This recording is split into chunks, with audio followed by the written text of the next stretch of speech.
Well, I'll put my hand up for some culpability here. I was definitely on the road selling the 40 hospitals promise, and electorally, it worked because we targeted communities that were desperately worried about the state of their hospital. Yeah, we need to back out of that hugely. It has really, Steve, been quietly dropped. Most of the new build hospitals are no longer on the programme at all.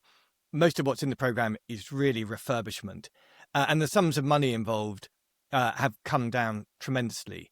But yes, I agree. I would like to see a Secretary of State look down the barrel of the camera and say, we need a pivot. I often use this example. At the end of the Cold War, we took the entire British Army out of the Rhine, out of Germany, and moved it back to the UK.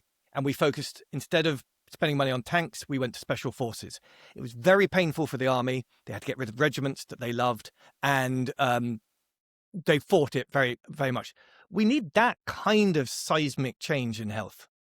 We do, but put yourself in the shoes of Luke Murphy, who is the Labour MP, the new Labour MP for Basingstoke, who beat Maria Miller, colleague of mine.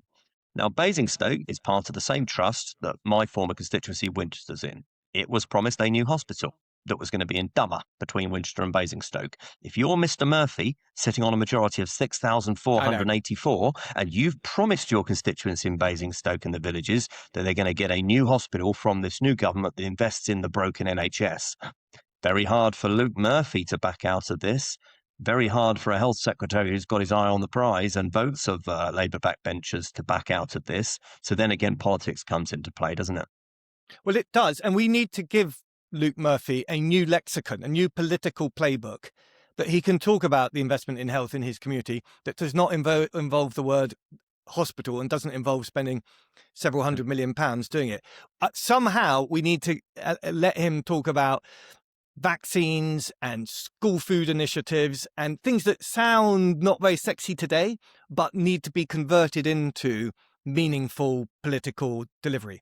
Because I promise you, Steve, promising hospitals is not necessarily something that the public... I mean, I agree with you that that's the only way that politicians currently know how to communicate to the public about health. They're stuck with a sort of very old-fashioned, not very good playbook.